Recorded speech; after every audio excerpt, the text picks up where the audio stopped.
गौतम बुद्ध से सीखें खुद को वश में करने का तरीका। एक बार गौतम बुद्ध एक शहर में प्रवास कर रहे थे। उनके साथ कुछ शिष्य भी थे। एक दिन उनके शिष्य शहर में घूमने के लिए निकले। वे शहर में घूम ही रहे थे कि तभी शहर के कुछ लोगों ने उन्हें अपशब्द कहे।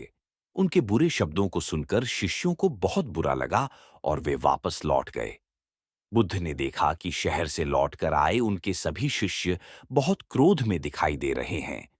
उन्होंने शिष्यों से पूछा, क्या बात है? आप इतने तनाव में क्यों हैं?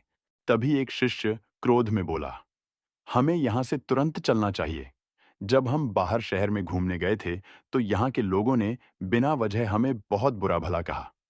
जिस जगह हमारा सम्मान नहीं हो वहां हमें नहीं रहना चाहिए।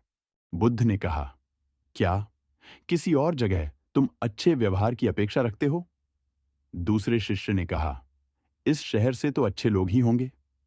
तब गौतम बुद्ध बोले, किसी जगह को सिर्फ इसलिए छोड़ देना ठीक नहीं कि वहां के लोग बुरा व्यवहार करते हैं। हमें तो कुछ ऐसा करना चाहिए कि जिस स्थान पर भी जाएं, उस स्थान को तब तक नहीं छोड़ें जब तक अपनी अच्छाइयों से वहां के लोगों को सुधार न दें। हम जिस भी स्थान पर जाएं, वहां के लोगों का कुछ न कुछ भला करके ही वापस लौटें। बुद्ध ने कहा, जिस प्रकार युद्ध में बढ़ता हुआ हाथी चारों तरफ के तीर सहते हुए भी आगे बढ़ता जाता है, ठीक उसी तरह उत्तम व्यक्ति भी दूसरों के अपशब्दों को सहते हुए अच्छे कार्य करता रहता है। खुद को वश में करने वाले प्राणी से उत्तम कोई और नहीं हो सकता।